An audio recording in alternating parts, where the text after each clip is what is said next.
Islamic speech مذہبی scholar حضرت مولانا عبدالغفور حیدری speech.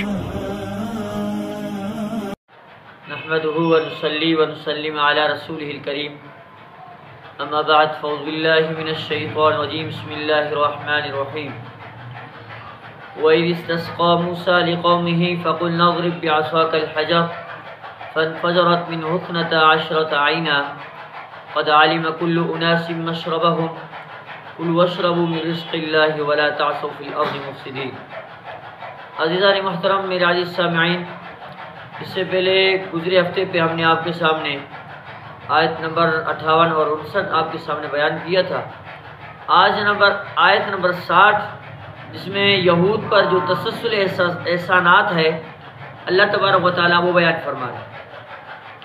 اور یہاں ایک اور نعمت یاد دلائی جا رہی ہے کہ جب تمہارے نبی صلی اللہ علیہ وسلم، آپ کے نبی جو موسیٰ علیہ السلام تھے، اللہ نے فرمایا کہ جب ہم سے یہودیوں، جب آپ کے نبی موسیٰ نے ہم سے پانی طلب کر لیا تو ہم نے ایک پتھر سے چشمے جاری کر دی. جیسے اللہ نے فرمایا وَإِذِ اسْتَسْقَىٰ موسیٰ، اور جب موسیٰ علیہ السلام نے اپنی قوم کے لیے پانی مانگا، قوم نے کہا میں پانی پلاؤ، ہم تو مر رہے ہیں پیاسے، تو اللہ نے فرمایا فَقُلْنَا اضْرِب بِعَصَاكَ الْحَجَرَ، اے میرے موسیٰ آپ اپنی لٹھی، آپ اپنے ہاتھے کو، اپنی لکڑی کو اس پتھر پہ مارو. فرمایا فَفَجَرَتْ مِنْهُ 12 عَيْنًا، اور پھر ہم نے جس سے 12 چشمے اس سے نکلے، اور 12 قبیلے تھے، ہر قبیلے کے لیے، ہر گروہ کے لیے الگ الگ ایک چشمہ، اور کہا کہ اپنے اپنے چشمے پہچان لو. فرمایا اللہ تبارک و تعالیٰ نے قَدْ عَلِمَ كُلُّ أُنَاسٍ مَشْرَبَهُمْ، اور ہم نے کہہ دیا کہ اپنا اپنا چشمہ پہچان لو، اور کہہ دیا کلو واشربو، کھاؤ اور پیو، اللہ کے رزق سے کھاتے پیو، ولا تعثوا فی الارض مفسدین، اور زمین میں فساد کرتے نہ پھرو اور فسادی لوگوں میں سے نہ بنو. اور یہ ایک اور نعمت یاد دلائی جا رہی ہے کہ جب تمہارے نبی نے تمہارے لیے پانی طلب کر لیا تھا تو ہم نے اس پتھر سے چشمے بہا دیے جو تمہارے ساتھ رہا کرتا تھا، اور تمہارے ہر قبیلے کے لیے اس میں سے ایک چشمہ ہم نے جاری کرا دیا. ہر قبیلہ جدا جدا، کوئی لڑے بھی نہیں، کوئی اختلاف نہ کرے، ہر کوئی اپنے اپنے چشمے کو لے جائے. جیسے ہر قبیلے نے جان لیا اور ہم نے کہہ دیا من سلوہ کھاتے رہو اور ان چشموں کا پانی پیتے رہو، بے محنت، کوئی محنت نہیں کی جا رہی، بغیر محنت کے روزی کھاتے جاؤ، بغیر محنت کیے پانی پیتے جاؤ، لیکن ہماری عبادت میں لگے رہو، نافرمانی کر کے زمین میں فساد نہ پھیلاؤ، نافرمانی کر کے زمین میں آتش اور آتنک نہ پھیلاؤ، اور ہماری نعمتیں اگر آپ نے ایسے کی تو ہماری نعمتیں آپ سے چھین لی جائیں گی. حضرت ابن عباس رضی اللہ عنہ فرماتے ہیں کہ ایک چکور پتھر تھا، چار کونوں والی، جو ان کے ساتھ ہی تھا.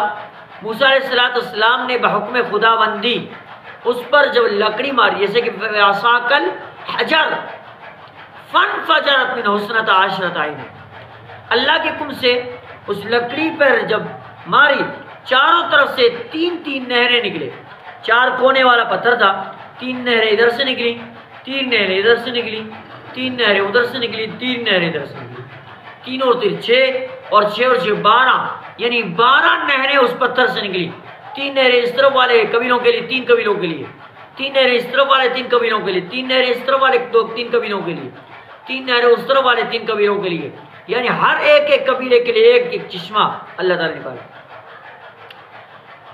تو یہ پتھر بیل کے سر جتنا تھا، بیل کا سر ہوتا ہے اتنا، یہ بیل پر لاد دیا جاتا تھا. ایک بیل تھا، اس کے اوپر یہ پتھر رکھا ہوا تھا، اس میں چشمے نکلتے، جہاں اترتے رکھتے اور آسے کی ضرب لگتے ہی اس میں سے نہریں نکلتی. جب کچھ کرتے اٹھا لیتے نہریں بند ہو جاتی، رکھتے لکڑی لگاتے تو اس سے چشمہ نکلتا تھا، جب ایسے اٹھاتے چشمے بند ہو جاتے. اور پتھر کو ساتھ رکھ لیتے. یہ پتھر طور پہاڑ کا تھا، طور سینا جبل کا ایک ٹکڑا تھا، 1 ہاتھ لمبا اور 1 ہاتھ چوڑا تھا. بعض کہتے ہیں کہ جنتی پتھر تھا، 10 ہاتھ لمبا چوڑا تھا، 2 شاخیں تھیں جو چمکتے رہتی تھی. ایک اور قول ہے، بہت سے قول ہیں. اور یہ پتھر آدم علیہ السلام کے ساتھ جنت سے آیا تھا. اور یوں ہاتھ پہنچتا ہوا حضرت شعیب کو ملا تھا. انہوں نے لکڑی اور پتھر دونوں حضرت موسیٰ علیہ السلام کو جو ہے نا تحفے میں دی تھی. بعض کہتے ہیں یہ وہی پتھر ہے جس پر حضرت موسیٰ علیہ السلام اپنے کپڑے رکھ کر نہا رہے تھے اور بحکم الہی یہ پتھر آپ کے کپڑے لے کر بھاگا تھا. اسے حضرت موسیٰ علیہ السلام نے حضرت جبرائیل کے مشورے سے اٹھا لیا تھا. اس سے آپ کا معجزہ ظاہر ہوا. اللہ عالم. امام زمخشری کہتے ہیں کہ حجر پر الف لام جس کے لیے ہے کہ عہد کے لیے نہیں، یعنی کسی ایک پتھر پر آسا مارو یہ نہیں فلاں پتھر ہی پر مارو. حضرت حسن بھی یہی مروی ہے اور یہی معجزے کا کمال اور قدرت کا پورا اظہار ہے. آپ کی لکڑی لگتے ہی وہ بہنے لگتا اور دوسری لکڑی لگتے ہی خشک ہو جاتا. ادھر پڑا تو اٹھاتے تو رک جاتا، اور دوسری بات میں ہے کہ وہ پتھر لگتے ہی چلتا اور لگتے ہی بند ہو جاتا.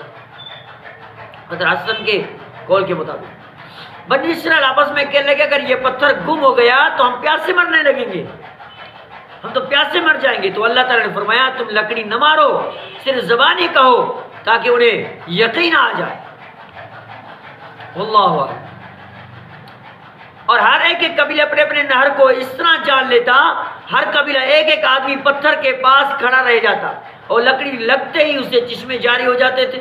جس شخص کی جو چشمہ ہو جاتا وہ اپنے قبیلے کو بلا کر کہتا چلو بھائی آپ کا چشمہ جاری ہو گیا. یہ واقعی طیہ میں یہ بات ہوا ہے.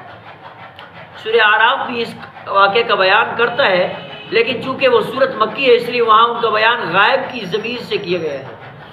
اور اللہ تعالیٰ نے جو احسانات ان پر نازل فرمائے تھے یہود پر، وہ اپنے رسول کے سامنے وہ دہراتے.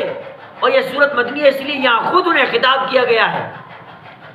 یہود جو مدینہ میں آئے ہیں ان کو خطاب رسول اللہ صلی اللہ علیہ وسلم کر رہے ہیں، اس لیے یہ سورہ مدنی ہے اور سورہ اعراف مکی ہے. اور سورہ اعراف میں ہے فم بجست، یہاں ہے کہ فن فجرت، وہاں فم بجست ہے اور یہاں فن فجرت ہے. اس لیے وہاں اول جاری ہونے کے معنی میں ہے اور یہاں آخری حال کا بیان جو آئے نا بیان ہو رہا ہے. اور ان دونوں جگہ کے بیان میں 10 وجہ سے فرق ہے، اور فرق لفظی بھی ہے اور معنوی بھی ہے. زمخشری نے اپنے طور پر اس وجوہ کو بیان کیا ہے اور حقیقت میں یہ بہت قریب ہے. واللہ اعلم بالصواب. ہم نے جو بیان کیا اللہ کریم ہمیں عمل کرنے کی توفیق عطا فرمائے. اللہ کریم سے دعا ہے رب العالمین ہم سب کو قرآن مقدس کی تفسیر اور درس پہ عمل کرنے کی توفیق عطا فرمائے. وما علینا الا البلاغ. ہمارے تمام اسلامک ویڈیوز کو دیکھنے کے لیے ہمارے چینل کو سبسکرائب کریں اور گھنٹی کی بٹن کو دبانا نہ بھولیں تاکہ تمام ویڈیوز بر وقت آپ کو پہنچتے رہیں. شکریہ.